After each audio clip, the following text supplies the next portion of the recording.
Aujourd'hui, on parle à des personnes à qui la vie n'a pas fait de cadeau. Comme on le dit en Côte d'Ivoire, quand tu n'as pas devant, tu n'as pas derrière. Franchement, tu ne peux compter que sur Dieu. Il y a des personnes qui vivent des situations très difficiles et ce, depuis leur naissance, ils n'ont pas demandé, mais bon, c'est comme ça, c'est la vie. On en parle dans votre émission préférée, Les Femmes d'ici. À tout à l'heure.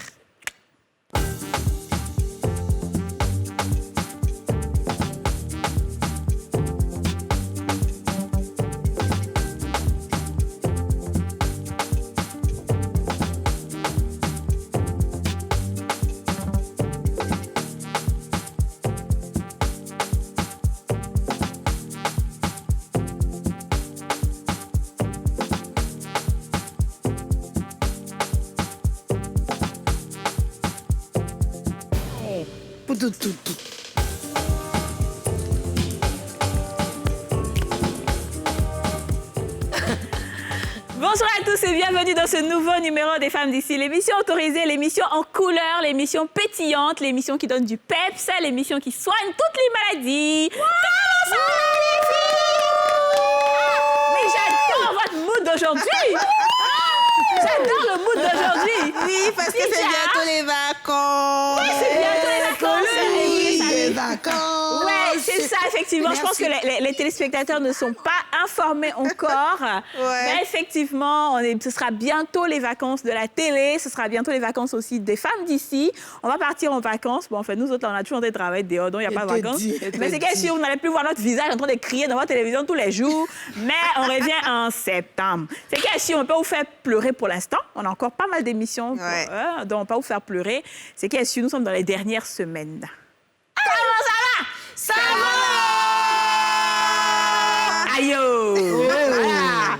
Alors, notre invité nous regarde et dit c'est dans ça que je viens de me mettre.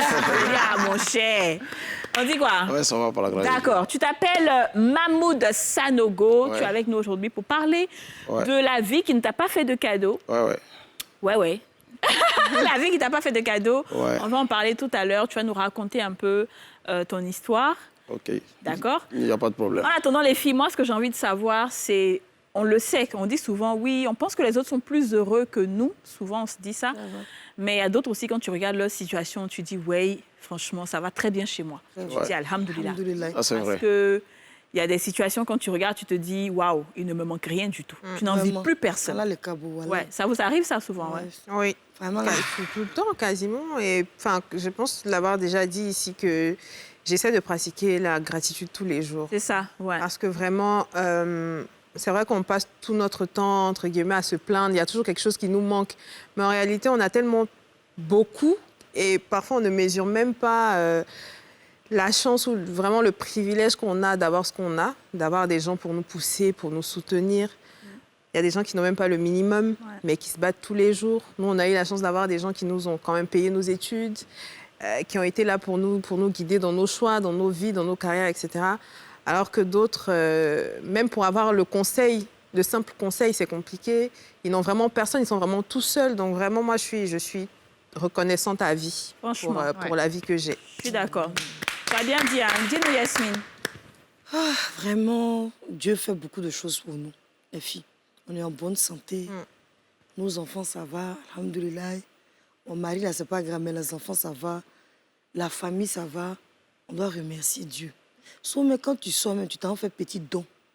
Tu donnes aux gens, tu vois des mamans qui viennent s'abaisser pour attraper tes pieds. Parce que tu as donné un petit sac de riz, tu as donné du sucre. Toi, tu penses que tu as fait ça comme ça. Mais la joie que tu apportes à cette famille est tellement grande. Mais toi, on ne te donne pas sac de riz et un sucre. Tu manges jusqu'à tu choisis le restaurant où tu vas manger. Tout à l'heure, tu disais qu'elle doit aller manger dans un coin là. Un petit yaourt. Moi, c'est pas ça quel genre de yaourt. Quand on met sucre dedans, céréales. C'est-à-dire, Dieu a réussi dans la vie.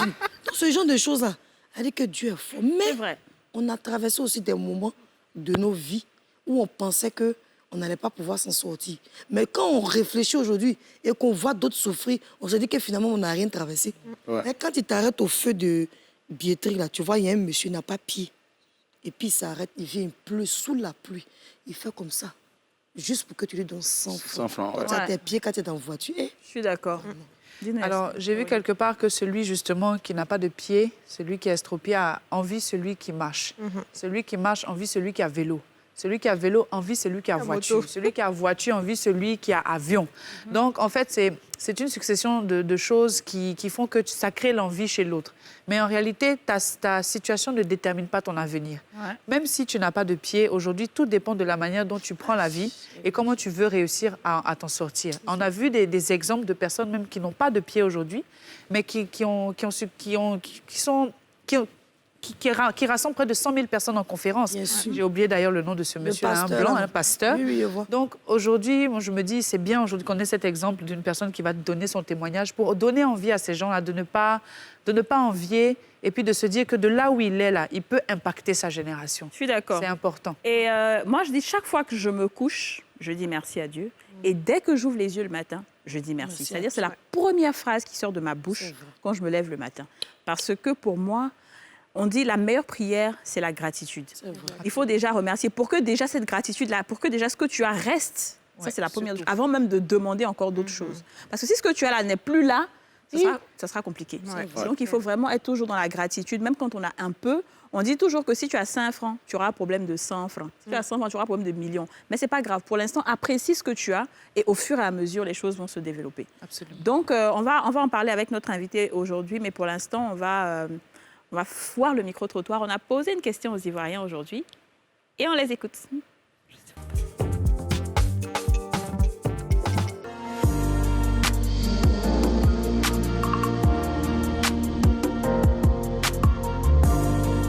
Bon, pour la sortie, bon, quand tu es seul, tu n'as pas le choix. Bon, tu es obligé de, si tu as eu un petit boulot, que ça te rapporte un peu, il faut être sérieux dedans, dans ce que tu fais. Tranquillement, un peu. Il ne faut pas compter, aller voler, aller attraper les machines, il n'y a pas à faire. Il faut te battre normalement. Pour s'en sortir, il faut être focus sur tout ce que tu veux. Voilà, il faut être objectif et travailler. Voilà. Beaucoup prier aussi, savoir ce que tu veux, puis travailler quoi. Voilà, il faut travailler, puis te concentrer beaucoup, ne pas avoir de mauvais conseillers, ne pas suivre de mauvais amis. Il faut toujours savoir ce que tu veux, te concentrer sur ce que tu veux, et puis Dieu va faire le reste. Quand on a personne devant, derrière, on se débrouille. Même avec 5 000, on va de l'avant. On va de l'avant. De nos jours, les filles ne sont pas prêtes à travailler. Moi, en tout cas, moi, je dis, sincèrement, même s'il n'y a pas de travail, moi, je peux vendre de l'eau pour m'en sortir. Il y a travail. C'est nous, on ne veut pas travailler, en fait. Vous voyez? Il y a commerce, il y a travail, il y a tout. Toi-même, tu peux créer ton propre entreprise. Tu vois, voilà mon entreprise. Je suis tellement fière de ça. C'est ça qui me donne à manger.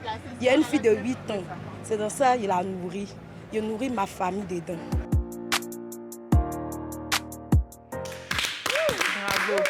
C'est une vraie femme d'ici. Bravo. Wow. Ovation. Elle, c'est une vraie femme d'ici. C'est une brave femme Une dynamique. vraie femme. Et l'une des seules fois où on applaudit autant. Oui, un micro-trottoir. Ma chérie, si bénie. tu entends ce message-là, on t'invite dans l'émission Les femmes d'ici. Oui. Merci. Tu as compris, non? Voilà, il faut venir à NCI et puis tu dis que tu es invitée à l'émission Les femmes d'ici. C'est ça. Parce que tu es une vraie femme et je pense que on doit parler avec toi. Alors, Mahmoud Sanogo, Ouais, ça va? ouais, ça va bien. Toi, tu es vraiment l'exemple de ce qu'on appelle se faire tout seul. Oui. Voilà, tu n'as pas eu la possibilité d'avoir des personnes pour te soutenir et tout, Non, et on non. va en parler. Ouais. C'est quoi l'histoire? Dis-nous. D'abord, je suis issu d'une famille modeste. D'accord. Voilà, donc en 2003, mon père a pris sa retraite. Voilà, donc déjà quand j'ai eu l'âge de 15 ans, c'est-à-dire je partais à l'école, bien, chaque année, il payait mes études propres. Mais il y a des choses que je voulais, c'est-à-dire pendant des vacances, il y a des trucs, des petits besoins et autres là, forcément. Donc pendant les vacances, je faisais les trucs des chaises, bâches, placer les chaises, les bâches dans les cérémonies. Si. Voilà, bon, ça, ce que je gagnais, c'était peu. Donc, en 2014, j'ai été au Nord. Voilà, j'ai travaillé dans une usine de coton. Voilà, donc là-bas aussi, j'ai fait 1 an. C'était pas facile là-bas. Donc, je suis retourné sur Abidjan. En 2016 encore, je suis reparti à Séguéla. J'ai exercé dans le domaine d'Anacat. Ça, c'est mon boss qui m'a envoyé là-bas. Voilà. Donc, j'ai fait pratiquement 2 ans à Séguéla. Ça n'a pas marché aussi. Donc, je suis revenu à Abidjan. Et puis, j'ai vu un monsieur, bon, je dirais même un grand frère, voilà, qui m'a envoyé au port autonome. Donc, je me débrouille maintenant dans le domaine des véhicules.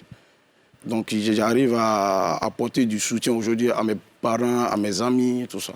Très bien. Voilà. Donc, si je comprends bien, au moment où tu allais à l'école, ton papa est allé à la retraite, il n'avait plus les moyens de payer ta scolarité. Non, il payait.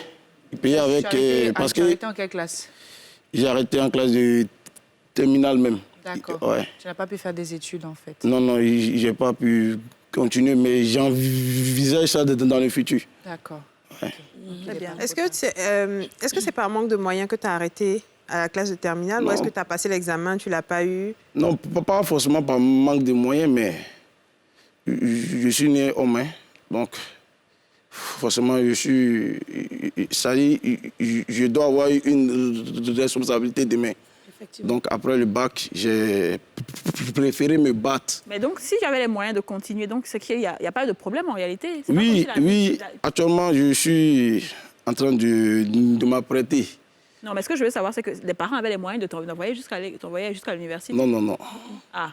Parce qu'avec le peu qu'ils ont, ils ne peuvent pas... Nous sommes nombreux. Ils ne peuvent pas mettre l'accent sur moi seul. Ok, très bien, je comprends. Ok, d'accord. Alors, quand ton papa en 2003 a arrêté, tu avais quel âge? J'avais 12 ans, non? Donc, à 13 ans, l'année qui a suivi, tu es parti à Korogo. Non, pas à 13 ans. À 18 ans, comme ça. À 18 ans, tu as commencé à travailler. Oui, je suis allé à Diara, pas à Kokorogo, Diara. Et quand tu soulevais les chaises avec les bâches, l'argent que tu gagnais là, tu donnais un peu à maman, à papa à la maison? Non, pas forcément papa, parce que lui, il a déjà son salaire, donc je m'occupe beaucoup de ma mère que mon père. Alors, est-ce que c'est en prévision de ta future responsabilité où tu te disais que tu avais tes frères et sœurs, donc il fallait que toi tu arrêtes les études pour travailler, ou bien c'est juste parce qu'il n'y avait pas les moyens pour continuer et que tu t'es dit qu'il fallait que tu arrêtes? C'est moi-même que j'ai pris la décision d'arrêter les cours. Voilà, parce qu'après le bac, je me dis, bon, on va à l'école, c'est pour être quelqu'un demain. C'est ça. Voilà, donc c'est mieux d'emprunter le chemin de la réussite. Oui, vous êtes combien de frères et sœurs? Nous sommes nombreux. Mon père, bon, je peux dire une vingtaine comme ça, parce que mon père avait 3 femmes. Donc, il y a une seule qui est décédée. Donc, les autres sont là. Et quand tu étais à l'intérieur du pays, comment ça se passait pour vivre, pour manger? Est-ce que tu étais logé? Comment tu dormais? Mon père m'a confié à un tuteur. Ouais, j'étais chez lui, donc je sors matin, je vais au travail. Le soir, il vient, il mange, je dors. Participez aussi là-bas? Si. Ouais, et maintenant, le salaire aussi n'était pas trop ça, donc... Tu gagnais combien, si ce n'est pas indiscret, pour commencer? 70. 10 000 le mois? 70 000 le mois, ouais, le mois. Donc, il faut donner combien? Où tu vivais là, tu donnais combien? Bon, souvent 10 000, souvent 15 000 à mon Et la nourriture? tuteur. Bon, je mangeais quelques fois à la maison, sinon c'était dehors, je mangeais. D'accord. Au kiosque ou bien les femmes qui vendent là. Mais qu'est-ce qui te fait dire que... Parce que quand on écoute ton histoire, moi je pense que tu as quand même eu de la chance. Tu as quand même eu de la chance. Hein. Il y a des personnes qui sont vraiment au tout bas de l'échelle, qui n'ont même pas pu déjà faire des études. On ne peut même pas leur payer des études et tout. Est-ce que c'est parce que dans ta tête, tu te dis que tu voulais être comme certaines personnes? C'est pour ça que tu penses que tu as été seule? Ouais, bon, je peux dire ça. Ouais. Mais, comme on le dit, chacun a son histoire. Et puis dans la vie, il y a des hauts et il y a des bas. C'est ça. Voilà, moi, je peux dire qu'aujourd'hui, je suis à l'aise. Il y a des gens, quand ils me voient, ils m'envient. Mais ils ne savent pas par où tu es passé, en fait. Voilà, ils ne savent pas où je suis quitté, alors que je viens de loin. Le pire moment de ta vie? Le pire moment, c'était à Séguéla. Explique-nous. À Séguéla, quand j'ai exercé dans le domaine d'Anacad, bon, souvent on dort en brousse. Oui. Voilà, on peut faire 2 semaines même en brousse. Hein. D'accord. 2 semaines, 3 semaines. Dans la brousse même, c'est-à-dire... Oui, dans la brousse. Vous voyez des... C'est pour la récolte. Oui, ils ont des maisons sachets façon là. Ah oui. Les Voilà. tentes. Comme un campement, quoi. Voilà, comme un campement. Donc, D'accord. souvent, tu dors, si tu veux voir serpent passer même. Hein. Chier. Ouais. Ah non, ça, Donc, c'est ça fait que c'est resté dans ma tête. Hein. Ouais, Je ne peux jamais oublier ça. Et pendant combien de temps tu dormais en brousse? Tu as Bon, dormi là-bas? si je fais 3 semaines, je peux venir faire 2 jours à Abidjan et puis en ville plutôt, à la ville, puis je retourne encore. Moi, j'ai eu une histoire un peu différente de la tienne, mais comme mes sœurs le disent, effectivement, il y a papa, il y a maman, on a tout eu. Hein. Et puis, je me suis retrouvée en France. Et puis, on m'a appelé, comme je le dis souvent, pour dire que ma mère est malade, elle a le cancer. Et ça fait que mon père devait payer la chimiothérapie, c'est-à-dire le billet d'avion de la vieille, plus sa chimiothérapie, plus bon, le logement, comme elle était, il y a ses sœurs, on a beaucoup de sœurs en France, le logement, ça allait. Mais il y avait aussi mon petit frère et ma petite sœur qui était restée à Abidjan, qui allait dans une école privée. Donc, il fallait continuer le rythme. Pour les pauvres enfants, on ne peut pas les arracher de l'école comme ça, juste pour sauver la maman. Donc, moi, on ne m'a pas dit, hein. Moi-même, j'ai dit, je vais me sacrifier. Et les choses se sont faites, j'ai déjà expliqué plusieurs fois, mais je vais revenir sur un truc précis, c'est qu'il m'est arrivé de me balader avec ma valise, mon tollé, que je ne peux jamais oublier. J'ai un vieux père qui s'appelle Timor, qui doit peut-être se reconnaître, qui m'avait vendu le tollé il y a longtemps. Et donc, j'avais ce tollé avec mes habits et je n'avais pas de maison dormie. Donc, je me baladais avec ça. Bonjour, C'est tonton. triste, ça. Et comme tu sais, nous qui avons vécu en Côte d'Ivoire, là, on ne sait pas parler les blancs, on est un peu gaou. Mais je voyais les gens dans la rue. Bonjour, Tati, tu as quitté Abidjan. Tati, pardon, je ne sais pas où il a dormi. Il faut m'aider. Il y a sommeil. Parce que j'avais peur de dormir dans les métros pour ne pas qu'on me fasse du mal. Et comme ça, je vous assure, vous savez, quand tu vas parler, ils vont dire, oh, c'est rien, bon, ça, c'est leur problème. Mais quand Dieu dit que ta destinée, c'est lui qui écrit, là, personne ne peut te faire du mal. Et dans cet élan, je suis tombée sur un grand frère.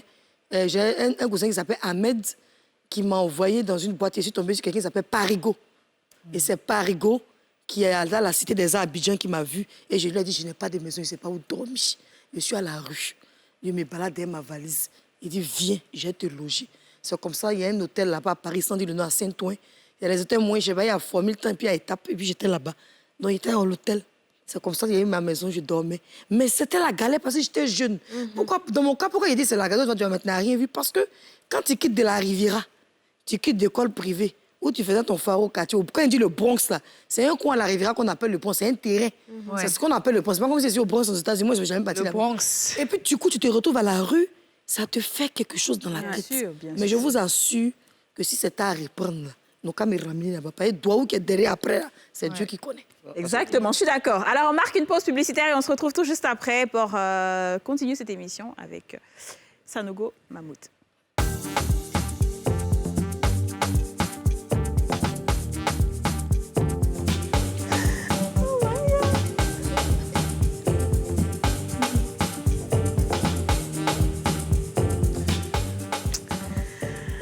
De retour sur le plateau des femmes d'ici, on parle aujourd'hui avec Mahmoud Sanogo, entrepreneur qu'on applaudit très fort.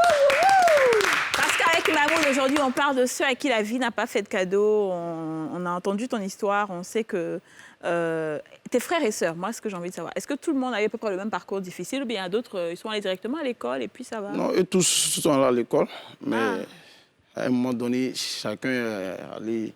De son côté. Chacun s'est cherché, en fait. Oui, mais on s'appelle, on se voit. Chacun a laissé. Aujourd'hui, chacun a une position, voilà, quand même. Chacun a une position. OK, très bien. Et là, aujourd'hui, où tu es, là, tu te dis quoi? Est-ce qu'il y a des choses que tu regrettes? Tu dis que tu n'as pas fait d'école, tu aurais voulu continuer quand même l'école parce que ça t'a bloqué, c'est ça? Non, bon. Ça te bloque aujourd'hui dans tes affaires? Comme on le dit, rien n'est si la vie se prolonge. Voilà, donc pour moi, je peux dire que je ne regrette pas.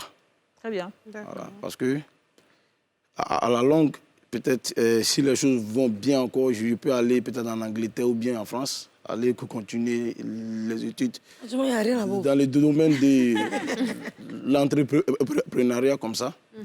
Voilà, c'est un peu ça ma vision. Comme je dis, il n'est jamais trop tard en fait. Voilà. Il est absolument jamais trop tard. Moi, je sais qu'il y a des tantis même qui ont 50 ans, qui ont eu des difficultés avec leur mari, qui reprennent tout à zéro, qui passent le bac. Rien n'est...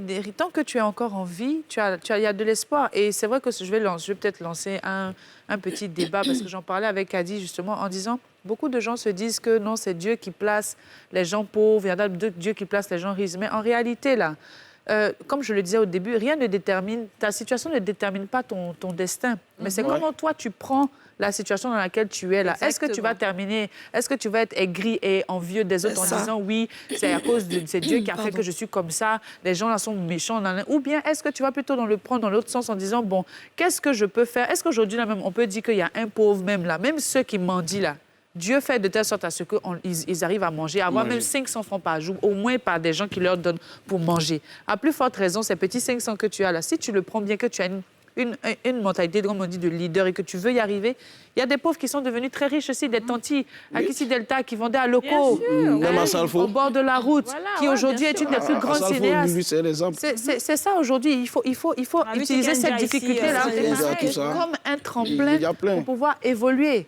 C'est ça qu'il faut apprendre, c'est ça qu'il faut montrer aux gens. Un petit truc aussi qui est très important, il faut toujours oublier.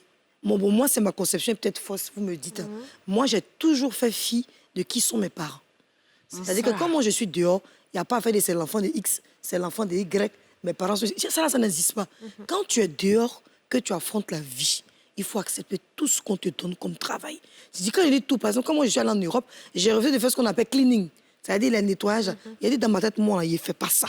Moi, là, il y a à voir plus. C'est-à-dire, comme tu dis, il faut être déterminé. Mais j'ai vendu des chaussures. Comme on a dit à l'Océan Afghan, on a été serveuse dans des maquis, serveuse dans des restaurants africains. Si je vous dis quoi, une année, je devais renouveler mes papiers en Angleterre.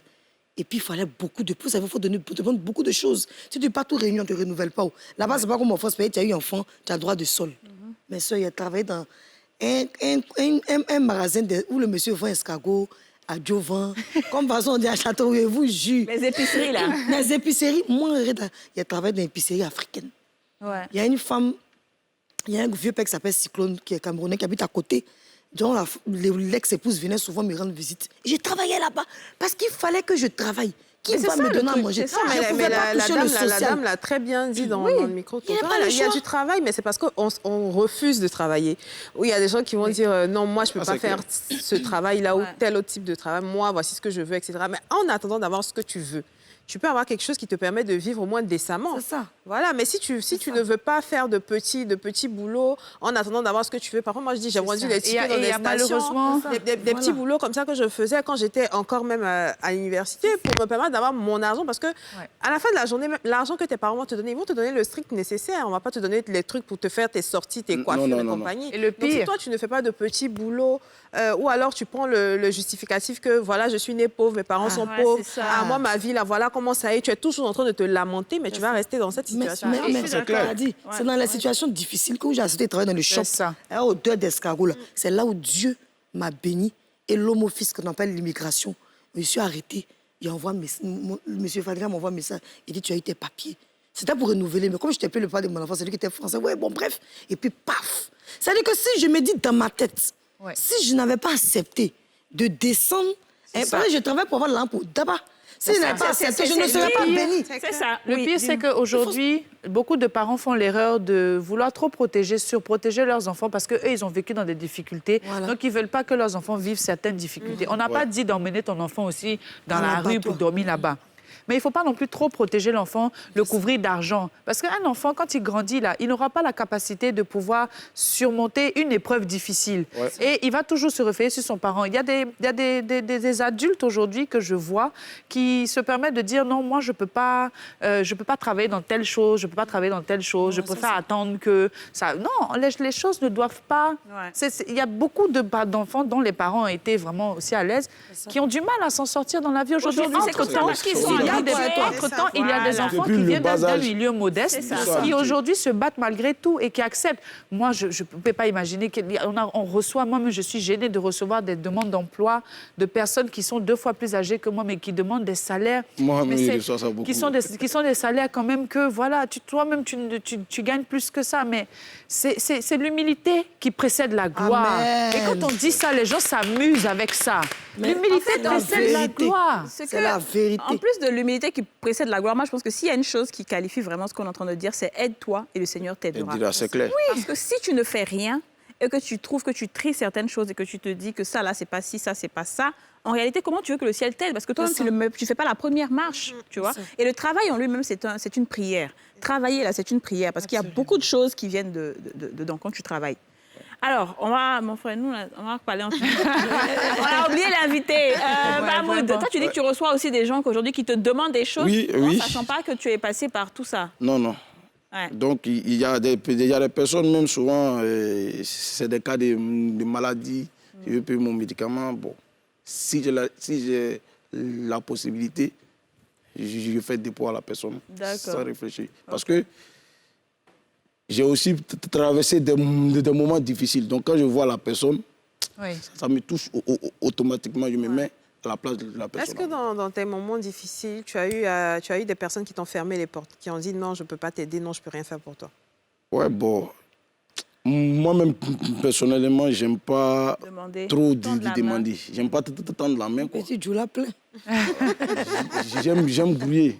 J'aime me battre. C'est ça. Voilà, quand j'exerce un domaine, que ça ne marche pas, je laisse, je cherche à faire un autre, et ainsi de suite. Mais est-ce qu'à chaque moment de l'évolution, l'argent que tu gagnais, même s'il n'était pas... C'était pas beaucoup. Est-ce que tu enlevais quand même un peu pour économiser, pour te dire à un moment donné, je vais réaliser ce que je fais? Qu'est-ce qu'aujourd'hui tu fais concrètement avec ça? Actuellement, c'est ce que je fais avec ça. Je suis en train de monter une entreprise. Et tu économisais combien comme ça? Si on peut savoir, si tu gagnes 70 000, quand tu enlevais combien? Il faut aussi que les gens te... Non, j'économise souvent 15 000, 10 000. Ah, c'est bon. Ça, c'est un peu En plus, tu donnais déjà 15 000 au tuteur. Si on enlève tes 15 000, donc ça fait 30 000 moins 70 000. Ça fait, il restait 40 000. Dans les 40 000, là, tu faisais quoi avec? Deux fois, il a remarqué cette question, Aurélie. Elle m'a fait réfléchir la dernière fois que je suis rentrée à la maison. On a fait une émission, un coach sur moi, et puis André, le pasteur, et puis elle a parlé d'économie. Elle dit, oui, c'est plus quoi, elle a dit, mais dans tout ça, tu mets où tes économies? Non, moi, j'allais m'asseoir pour compter mes économies, mais toi, on a assis comme un plateau, là. C'est-à-dire que le jour où on ne fait plus de télévision, Aurélie a beaucoup d'économies que moi. Elle a commencé à faire économie, puis elle calcule là d'Aurélie. Non, il faut expliquer parce que beaucoup de gens se disent 70 000, c'est rien. Ouais, 70 000, c'est rien. Que je fais quoi 70 000 en 2 jours, c'est fini. Ah bon, mais il y en a qui vivent avec 70 000. Donc, comment ils font? Il faut donner l'exemple. Vas-y, parle, mon frère, je t'écoute. Ils vivent avec ça. Moi, quand je donne 15 000, je peux garder 10 000 ou 15 000. Et puis, bon, le reste, je mets au kiosque. Bah, tu n'avais pas de charge. Justement, j'allais en venir. Et les rapports, à cette époque-là, les rapports avec les femmes, c'était quoi? Faut pas rien, faut pas aller. Non, il n'y avait pas de copines là-bas. Hein. Pourquoi? Parce que... À 18 ans. Non, mais tu peux pas te gérer. Tu allais te chercher. Tu t'es fixé un objectif. Et elle-même, quand elle vient vers toi, tu dis quoi? Non. Non, quand tu ris, de toute façon, tu ris, on dirait que tu ne réponds pas bien à la question. Tu peux pas venir t'asseoir et puis réfléchir maintenant. On dirait que tu es stressé là. Ça veut dire que ce qu'on est en train de dire là, on est en train de toucher un point sensible. Oui, un point sensible. Donc tu avais des gourmets payés. Ou bien tu as laissé Go de côté. Il a mis Go de côté. Tu faisais comment pour te gérer alors? Me gérer. Dans Gbéléa, c'est là, mais souvent ça veut venir. Non, ça vient pas. C'est l'homme qui est dans Gbéléa, mais qui fait beaucoup. C'est là qu'il faut en faire. Tu n'as rien à faire. Donc, quand tu réfléchis, vous causez, vous regardez un peu. Ah, attends, on fait un peu pour passer le temps. Non, au moins, vous vous rassurez que vous vous aimez l'un et l'autre. Parce que je me suis fixé un objectif. C'est ce que vous avez fait ici. Et puis, on dit, d'autres disent qu'avec Cré-Cré, j'ai fait boulangerie. Avec 5 francs, j'ai eu beaucoup d'un. Pardon, mon frère. Ici, on est venu pour causer. Il faut nous dire la vérité. Et tu m'as qu'à chodis. Pour la question que tu n'as pas compris en français. Elle va à la pub, si ça l'énerve, elle va à la pub. Il a répondu à la question quand même. Il a dit qu'il mettait les femmes de côté. Parce qu'il ne voulait pas. Donc, à la limite, tu vas dire que tu étais genre, ouais, savon dans la douche, tranquille, il n'y a pas de... Non, forcément. Une femme à 27 ans. Non, on ne peut pas à 27 ans. Étant bien ici même. À 16 ans. Souvent, moi-même, personnellement, je me fixe. Ça y est, je prends une décision et puis je dis, bon, j'ai fait 2 mois sans faire de rapport. Parce que je ne suis pas marié. Ouais. 2 mois, c'est voilà, j'ai fait 3 mois sans faire de rapport. Et puis, j'ai fait. Et puis, il y a des femmes, elles n'ont pas besoin d'argent pour aller vers lui. Je pense que ce n'est pas un vilain garçon. Non, c'est un beau garçon. On est Je dis ça Il y a comme des ça. filles, ça dit, je suis sorti d'un gourmet. Voilà, j'étais... Donc, depuis ça, là... Toi, un mignon garçon comme ça, là.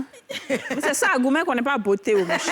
Alors, on a fait un élément sur des jeunes qui vivent aussi des situations aussi difficiles, peut-être pas aussi difficiles que toi, mais qui vivent des situations aussi, enfin, graves. Et on va regarder cet élément-là. On regarde. J'étais dans la commune de Abobo. Et en 2011, c'est là la crise est arrivée. Les éclats d'obus sont venus tomber dans ma cour. Je suis orphelin des pères et des mères. Actuellement, je réside dans la rue, je n'ai ni dormi, ni où aller. En fait, j'ai des frères et sœurs. Mais quand la crise est arrivée, on s'est tous dispersés, quoi. Et papa ne vit pas, maman n'est plus. C'est pour cela que je me retrouve maintenant dans la rue. Et dans la rue aussi, si tu n'as rien à faire, tu es obligé de rentrer dans les trucs que tu n'as pas demandé. C'est obligé que tu rentres dedans. Parce que tu n'as pas un boulot à faire pour gagner tes petits besoins. Donc tu es obligé de voler, tu es obligé d'agresser les gens. Faire ça. Mais moi, je ne veux pas faire ça. Partout où j'allais, les gens me refusaient. Dû de mon handicap, on disait des choses sur moi que moi-même je ne faisais pas. Quand je pars d'un coin, on me dit que non, lui là c'est un voleur. Mais regardez lui, il allait voler là-bas, ils l'ont frappé, ils ont fait ça. Ok, moi seul, je savais, c'est quelque chose qui m'est arrivé et j'ai eu ça. C'est la guerre qui a fait que j'ai eu ça. Les éclats d'obus sont tombés dans ma cour. C'est explosé. Tous ceux qui étaient dans la cour étaient morts. C'est moi seul qui étais sorti vivant. J'ai fait 45 jours de coma au CHU de Cocody. 45 jours de coma. Et j'ai été transpercé ici. Les éclats m'ont transpercé ici. Mon intestin est sorti sur mon côté droit. Là. Mon intestin est sorti sur mon côté droit, ici. Et ça datait même à ma main droite. Donc, j'ai été opéré au niveau de mon ventre pendant les 45 jours de coma. C'est ainsi que je me suis retrouvé dans la rue. Donc, partout où j'allais pour demander un emploi, les gens me refusaient. On dit que lui, là, c'est un voleur. C'est un voleur qui est là. Vous-même, vous ne voyez pas, allez voler là-bas, le frapper, le casser sa main, vous allez lui donner le travail. Donc, j'ai quitté là-bas. Les soirs, je venais, je garais mes véhicules. Le peu que les gens me donnaient, je prenais pour me défendre un peu.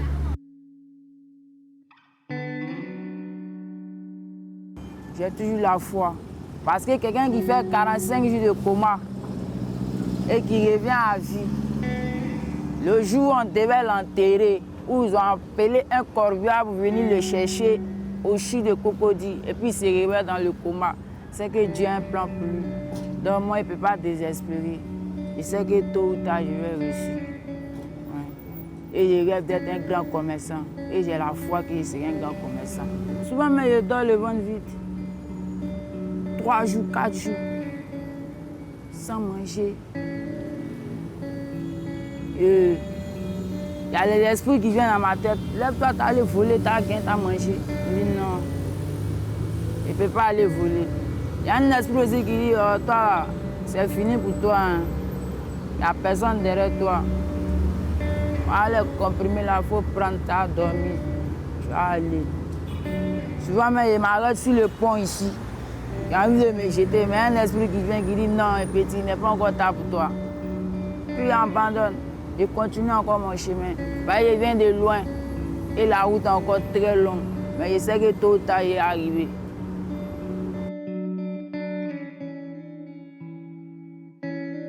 Il y a un numéro, mais il n'y a pas de compte. Parce qu'il n'y a pas de papier. Le jour d'aujourd'hui, pour ouvrir un compte, il faut forcément des pièces. Ben, si on veut compter les citoyens ivoiriens, c'est vrai que je suis ivoirien, mais je ne suis pas citoyen ivoirien. Parce qu'il n'y a pas celui qui prouve que je suis ivoirien. Il n'y a pas d'extrait, il n'y a pas de papier. Tout ce que je sais, je connais la date de naissance où je suis né. Mais Ce qui prouve que c'est vraiment ma date de naissance là. Je n'ai pas. Pourquoi? Parce que la guerre est venue, tout est perdu. Tout est allé en fumée. Tout est allé en fumée. Donc, souvent, quand j'appelle les gens que le gars a vécu, souvent, on réussit à collaborer, on échange les numéros. Quand ils m'appellent souvent, ils me demandent, on peut te faire dépôt sur quoi? Comme il y a un tonton qui est là, je lui donne le numéro, je lui fais les dépôts dessus. Sinon, moi-même, je n'ai même pas un compte moi.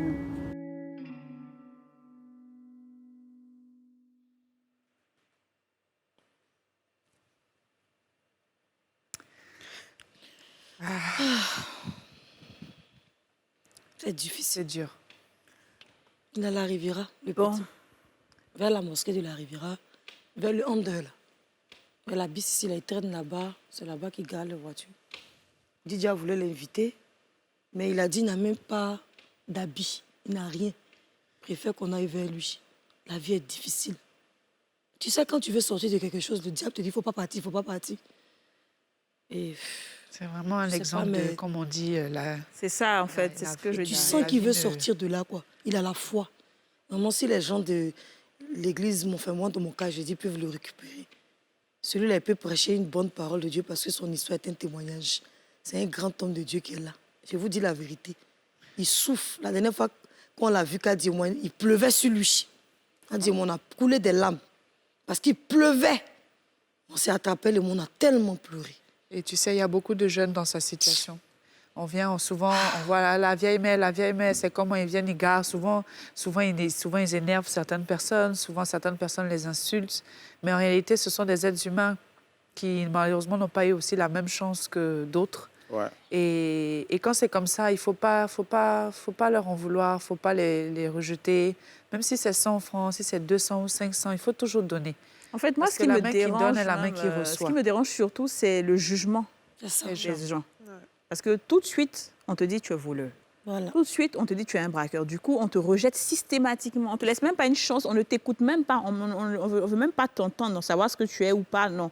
On te juge sur ton apparence. En oubliant que l'apparence même est... L'apparence est trompeuse. On te Trompeuse. juge sur ton apparence. Ça, ouais, Et quand d'imaginer, Et- elle a plus où il dort.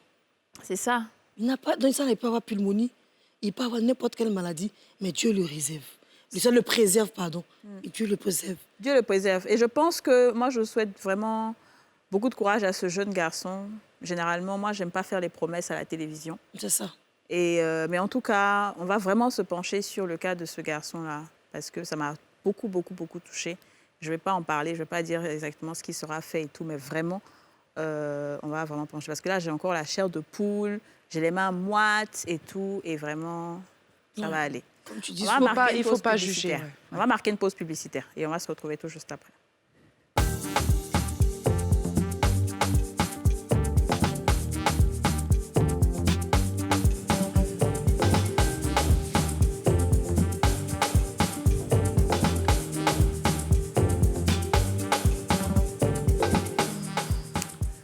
De retour sur le plateau des femmes d'ici, nous sommes toujours en compagnie de Mahmoud Sanogo et on parle des personnes à qui le monde n'a pas fait de cadeau, la vie n'a pas fait de cadeau. On applaudit Mahmoud Sanogo. Même si notre humeur est un peu, vraiment, c'est biaisé carrément avec Didja qui est totalement en larmes. La Madeleine, pour une fois qu'Aurélie n'a pas pleuré. Je n'en suis pas moins touchée, en tout cas, Ouais, de ce ouais, que j'ai c'est vécu, que- de ce que ouais. j'ai vu, en tout cas. Ouais. J'en suis très touchée. Ouais. Et comme je et- disais, un caddie, il n'est pas le seul dans ce cas-là. Il y a plein d'enfants. Je vois mes petits même, ils sont beaucoup comme ça. Au rond-point de la Riviera, comme on dit, le rond-point 9 kilos. Il y a beaucoup d'enfants aussi dans cette situation. J'ai une amie, une grande sœur aussi, Karine Oulaté, qui a une association Cri du Cœur qui s'occupe de ces enfants-là, de la rue, qui s'occupe de leur donner à manger. Elle prépare de temps en temps, elle va leur donner. Donc, quand vous voyez des associations qui s'occupent justement de ce genre d'enfants-là, n'hésitez pas à faire des dons.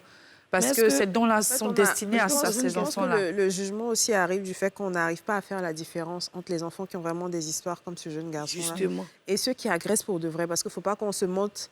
Parmi ces enfants-là, il y a des délinquants. Ouais. Et du coup, quand tu ne sais pas faire la différence entre, tu préfères ne pas t'approcher, tu préfères ne même pas écouter la personne parce que tu as d'office l'idée que c'est un braqueur, c'est un délinquant qui va faire ça. Donc, c'est compliqué, en fait, de faire le distinguo entre un enfant qui a une histoire aussi douloureuse que ce jeune homme-là, qu'un autre enfant qui a choisi d'être dans la rue parce que soit à la maison, il n'avait pas la liberté qu'il voulait. Comme ceux qu'on avait reçus. L'autre a dit que cette personne le frappait, qu'il a fui. L'autre a dit qu'il voulait juste aller se chercher. Mais lui, imaginez, c'est un peu comme nous. Il était avec son papa, sa maman, il mangeait, il rigolait, et puis un coup, et il n'a plus jamais revu ses parents. Il se retrouve quelque part là, après combien d'années de coma. Mais tu sais... Je voulais te demander, est-ce que, par exemple, si moi, je prends ma pièce d'identité, pour aller prendre plus pour lui donner, mais on ne fait pas comme ça. Non, il faut que ce soit en son nom. Il faut déjà faire son extrait de naissance. Exactement, il faut établir sa naissance. Voilà. Ensuite, la pièce d'identité et tout, c'est ça. Ça, c'est très important déjà. On va l'aider à faire ça. Non, il ne faut pas t'inquiéter, Comme j'ai dit là, moi, je ne fais pas de promesses. On ne peut pas dire ça à la télé, les on va le faire, il n'y a pas de problème. On va faire. Mahmoud Sanogo, dis-moi, quand toi tu vois ça, toi qui pensais que tu avais des difficultés, toi qui pensais que tu étais seul dans ce monde, quand tu vois ça, tu dis quoi? Non, c'est-à-dire, je vois que pour moi-même, c'est-à-dire, on ne peut même pas en parler, c'est-à-dire, on ne peut pas comparer même. Ouais. Parce que ça, là, c'est touchant. Ouais. C'est touchant. C'est touchant. Ouais. Voilà, comme nous sommes sur le plateau, bon. Et je pense qu'en fait, tu sais, ce genre de... On ne peut pas faire de promesses. Ouais, ce genre de personnes-là... En chercher l'endroit où il se trouve. Oui, la Riviera. Voilà, et puis... Ouais. Je pense que ce genre de personnes, ils doivent se rattacher, ils doivent se rapprocher, en fait, des personnes comme Mme Cissé, là, qui est là, et tout, comme ça, au moins, ils ont un petit cocon, même si ce n'est pas la vraie famille, mais au moins un coin où on va souvent manger, un coin où on se ressource. Parce que rester seul comme ça, éloigné, loin des autres, tout peut t'arriver. Surtout si les gens pensent que tu es un voleur et tout, les gens peuvent te faire du n'importe quoi. Et puis, figure-toi qu'il marche avec d'autres jeunes. Il n'est pas seul. C'est un petit bonheur, comme on dit, un petit groupe de personnes. Parmi eux, il y a une jeune fille, mais elle, ses parents habitent à Nono. Elle a carrément choisi d'être dehors. Elle aime la vie du dehors. Elle aime se jouer les go vagabondes. Et on a d'autres aussi, les parents sont à Bobo. Mais la plupart des parents, mais ils sont peut-être 2 ou 3 comme lui, qui ont refusé la drogue, qui ont refusé la délinquance et qui ne veulent pas du tout s'associer à ce groupe de personnes. Mais malheureusement, la loi de la rue dit que si tu te mets à l'écart, tu seras mangé par les plus forts. Donc, ils sont obligés de collaborer avec les autres, mais ce n'est pas vraiment ce qu'ils ont envie de faire. Donc, pour revenir à ce que Dija disait, c'est vrai, il y a des délinquants, mais après, il ne faut pas... Je dis pas... Je ne juge pas la personne, je juge l'acte. La personne. Je ne juge pas la personne, je juge l'acte. Mais il y a beaucoup d'enfants qui n'ont pas choisi. Lui-même, il a dit... Souvent, pour manger, tu fais comment? Tu es obligé d'agresser. Et on prend ces personnes-là, on dit que ce sont des délinquants, alors que dans le fond, même, ils ne veulent pas le faire. Et souvent, même, ils sont aussi envoyés par des personnes qui sont, comme tu as dit, la loi de la rue. On t'oblige à aller braquer, parce que si tu ne reviens pas avec ça, on te frappe à mort. Souvent, ça peut arriver. Donc, c'est comme on dit, de voir pourquoi, qu'est-ce qui se passe en réalité, quel est le problème, pourquoi les associations font ce qu'elles peuvent, mais n'ont pas non plus les moyens de tous les prendre en charge. On voudrait tellement tous prendre un grand terrain, construire une maison, les loger, les réhabiliter dans la société.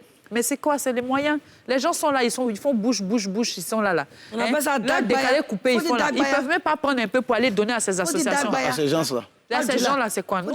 En fait, en réalité, tous ceux qui font du bruit avec de l'argent, là, c'est du m'as-tu vu. C'est juste pour dire que voilà. En fait, c'est un château de cartes. Ça. Parce qu'en réalité, tu n'as pas envie, quand c'est vraiment là et tout ça là. Tu ne peux pas montrer que tu as dit. Voilà, c'est-à-dire qu'il y a des actes que tu poses derrière et tout, mais tout ce bling-bling là, en réalité, je ne sais pas. Alors, tu as un terrain que vous devez connaître aux 2 plateaux là. Comment on appelle le terrain?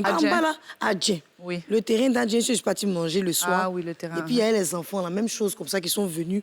Et puis, la femme les a chassés. Ils sont juste venus demander le reste de la nourriture sur les tables. Bon, j'ai été touchée, hein, comme nous tous on est ici d'ailleurs, comme d'habitude. Il dit, non, madame, laisse-les. Mais pourquoi tu les chasses? Arrête de les chasser, là. Il faut leur donner une table. Vous voulez me dire quoi, mes petits? Tandis, non, on a faim. Et bon, il faut donner que Dieu nous poulet. Bref, ils ont donné à manger. Et la femme ne voulait pas leur donner. Le gars du maquis ne veut pas leur donner verre pour boire, ils sont sales. Et des fois, on voyait les bouteilles de sucreries, les enfants, c'est moi, ils ne pèsent pas toi. Ils voulaient les chasser, ils disent, ne mange pas par terre, monsieur, sinon ils ne payent pas. Donc les enfants sont là, qu'ils ont fini d'abord. Il y a un gars qui est quitté là-bas, là. Lui aussi, il est dans la rue. Un âgé, il doit avoir peut-être 25 ans. Il est venu gifler un petit parmi eux. Pourquoi? Il dit que c'est lui qui est le chef. Que là où les enfants dorment, là, dans la maison, il y a un immeuble où les enfants dorment, là, que c'est lui qui commande là-bas. C'est une mafia, il y a un petit qui dit oui, tandis lui, là, il nous frappe toujours. Après, ça nous demande, on a qu'à donner nos fesses, il nous blesse, il nous fait du mal la nuit, il nous emmène. Quand vous nous payez les lotus pour vendre là, ils veulent nous tous les soirs. On a dit fatigué, tu veux que... J'ai dit, Jésus. Mais là, la suite, je peux faire quoi? Donc, moi, comme je suis une go craquera du jazz, là, je me suis levé, puis il est craqué sur le gars. Et tu es malade, tu as fait, tu as voir. Il dit, toi aussi, il a été braqué. Il dit, hé. J'étais tellement fatigué. Il pouvait me faire du mal, effectivement. C'était juste bouche. Mais avoir la bouche, mais si on vous dit que le petit monde a fait altercation, là, tous les gens qui étaient assis, leur go, les tontons et leur maîtresse, personne ne s'est levé pour... Personne n'a levé le petit problème même. Ils s'en foutent même. Moi, t'es pas... Et parmi eux, il y a un maintenant, il a pris col, il était gâté. Il y a un qui dit, ah, il a pris col, il avait tellement faim. C'était pour qu'il oublie pour dormir. Mais Dieu me est tombé sur la tante là. On gardait dans le sachet, on lui donnait après. Je vous dis la vérité, le jeune là, si tu peux dire, il va le frapper. Non, le petit tante, c'est comme ça, il est. Il nous viole toujours. Si on ne fait pas là. Donc, les enfants voulaient enlever leur dabali, leur nourriture pour donner aux jeunes là.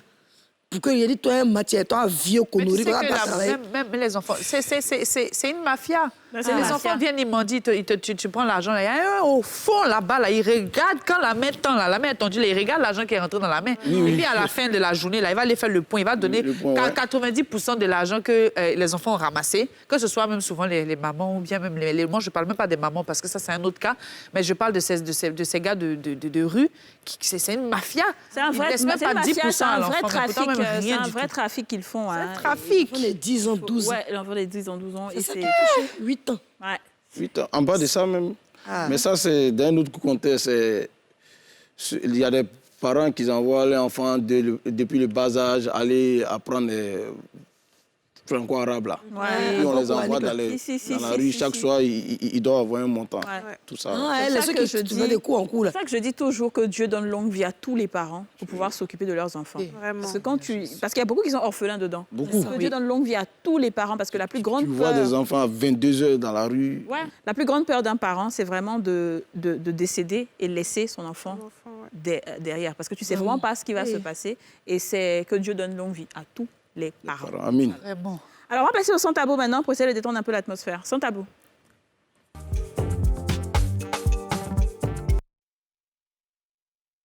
Tabou. Ah, c'est une question de chat qui va faire rire un peu. Choisis entre rendre ton chéri ou ton frère milliardaire. Alors, si tu dois rendre quelqu'un milliardaire, ce sera ton frère ou ton chéri ou ton mari. Il n'y a pas de truc. Il n'y a pas de sans tabou, c'est ça qu'elle a. Non, si eux, ils ne sont pas milliardaires. Là. Personne n'est milliardaire. Ah, mais aussi, tu n'es pas milliardaire. Non. D'accord. Toi, t'es bien. C'est dur, hein. Entre ton frère, même père, même mère. Si moi j'ai l'argent, que les deux n'ont pas l'argent, je vais partager un peu à mon frère, un peu à mon mari. Il faut choisir une personne. Il faut choisir une personne. Une personne, c'est pas facile.